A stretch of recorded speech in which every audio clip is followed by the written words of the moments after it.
Bonjour, chronique bande dessinée aujourd'hui, manga de science-fiction, puisque je vais vous parler d'Errance Daemanon de Shinji Kajio et Kanji Tsuruta. Donc le titre original japonais est Sasura et Manon. C'est traduit du japonais par Géraldine Houdin, c'est publié aux éditions Ki-Un dans la collection Latitude.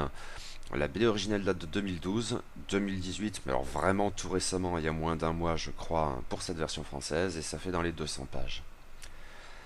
Il y a quelque temps de cela, je vous avais parlé de Souvenirs des Manon, une BD de Tsuruta Kanji adaptant une nouvelle de science-fiction de Kajio Shinji.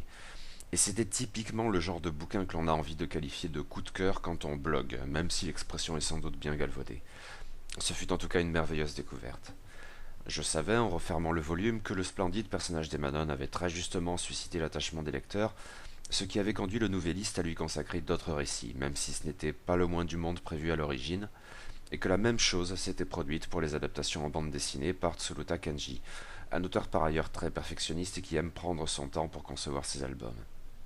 J'espérais donc pouvoir lire prochainement d'autres BD autour des Manon, mais je ne m'attendais certainement pas à ce que l'éditeur Ki-Un récidive aussi vite.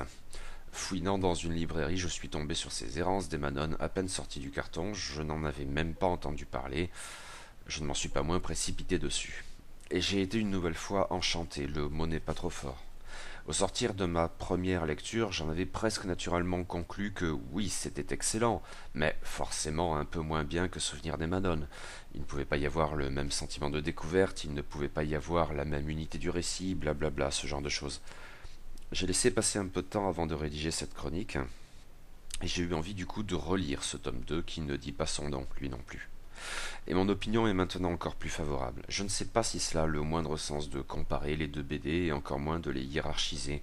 Probablement pas. Même si ce n'était donc pas le projet initial, je suis tenté maintenant d'associer Souvenir des Manon et Errance des Manon dans un même ensemble, avec les mêmes époustouflantes qualités. La question de la découverte ne se pose en fait pas davantage que celle de la répétition. L'ensemble constitue un vrai chef-d'œuvre, la meilleure BD que j'ai lue cette année et de loin, et pourtant il y a de la concurrence. Errance des Manon, un chouïa plus long que son prédécesseur, est composé de deux histoires, avec des guillemets, sobrement baptisées Errance des Manon et Errance des Manon 67. Gros choc graphique pour le lecteur d'emblée, la première de ces histoires, qui fait une soixantaine de pages, elle est un peu plus courte que la seconde, est entièrement en couleur, ce qui n'est probablement pas banal dans le monde du manga. Et elle a été visiblement pensée en couleur et réalisée comme telle par Tsuruta Kanji lui-même. Je me souviens que dans son interview dans Atom qui me l'avait fait découvrir, l'auteur ne faisait pas mystère de son attrait pour la couleur, et pour l'idée d'une narration sans texte, qui ressort également de ses errances des Manon. Et ces couleurs sont absolument magnifiques, des sortes d'aquarelles dans des teintes pastel qui séduisent les yeux avec une infinie douceur. Mais la beauté et la justesse du dessin vont bien au-delà. Couleur ou non, comme le confirme le deuxième récit, Tsuruta Kanji déploie toujours la même finesse dans son trait et compose des planches sublimes, dont bon nombre de muettes donc, avec une délicatesse et en même temps une expressivité parfaitement stupéfiante. Errance des Manon comme Souvenir des Manon se lirait très vite si on s'en tenait au texte. Mais ce serait bien évidemment une erreur. Il faut plus que jamais s'arrêter sur chaque case, et s'immiscer doucement et sans un bruit dans un récit où les enchaînements se font dans un silence contemplatif profondément émouvant.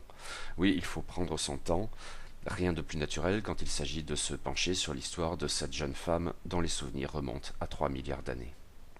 Ceci étant, les Manon de ces deux histoires est bien la même que celle de Souvenir des Manon, cette jeune fille un peu hippie, toujours la clope au bec, qui erre sans vrai but dans le Japon à la fin des années 60.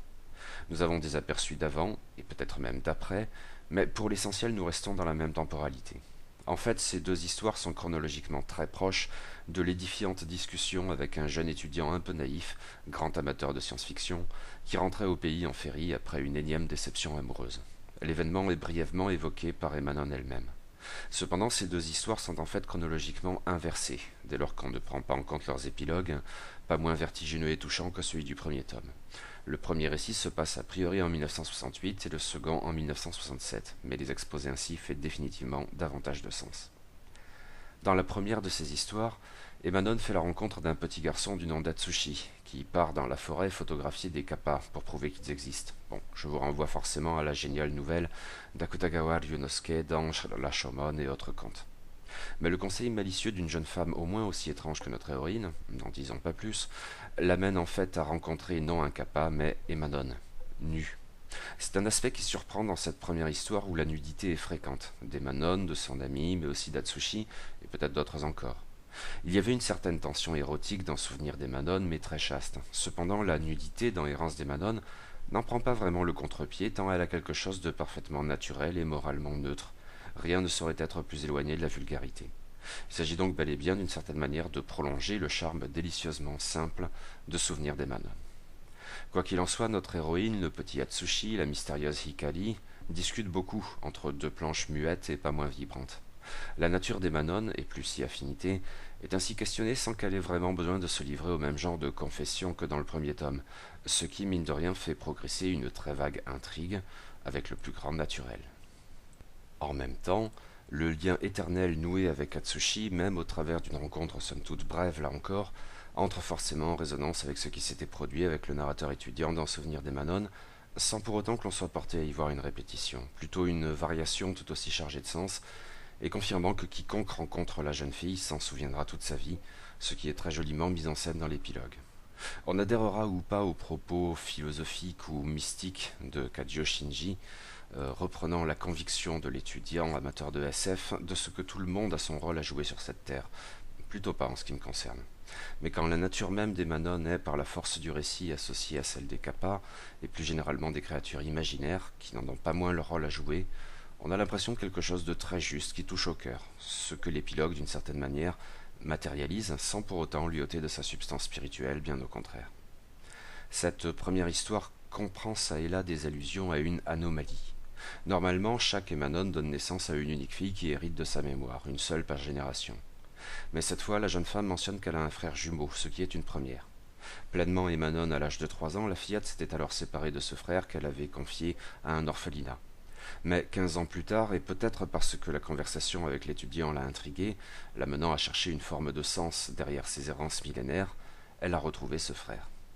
La deuxième histoire nous rapporte cette rencontre. Le passage de la couleur au noir et blanc s'accompagne d'un subtil changement dans la manière de narrer les événements, même si certains traits demeurent, et notamment cette abondance de planches muettes. Le frère longtemps délaissé surtout ne peut pas envisager Manon avec les mêmes yeux que l'étudiant ou Atsushi, qui sont quant à eux autant de véhicules parfaits d'identification pour le lecteur, masculin du moins. Les échanges sont dès lors plus tendus, mais avec cette même douceur d'ensemble, pourtant, malgré le feu sous-jacent. Une douceur qui ne produit pas tant un contraste qu'elle exprime avec brio la complexité des relations humaines. Et c'est là encore, comme dans Souvenir des Manon, un atout déterminant de cette BD. Alors même que notre héroïne a quelque chose d'essentiellement non humain, elle brille pourtant d'humanité. Une autre manière de le dire, peut-être moins ambiguë, serait d'affirmer combien Emanon, variante de Kappa ou pas, est réelle, est authentique. Elle est vivante dans ses planches. Pour le lecteur, sa présence a quelque chose de matériel en même temps que d'éthéré qu'il serait vain de nier. Ce tome 2 se conclut sur un à suivre, après un épilogue qui, comme ses prédécesseurs, plonge dans l'avenir, mais avec un rendu assez différent. Je sais qu'il existe au Japon au moins un troisième tome. J'espère dès lors que Kihun le traduira également, et que nous pourrons à nouveau nous régaler des tranches de vie de cette adolescente vieille de 3 milliards d'années. Car pour l'heure, vous pouvez remiser vos craintes éventuelles de côté. Même si l'on entend malgré tout hiérarchiser les volumes, ces errances des Manon constituent un digne successeur des souvenirs des Manon. Ensemble, elles sont ce que j'ai lu de mieux en BD cette année. N'ayant pas peur de le répéter, je vous encourage chaudement à lire ces merveilles.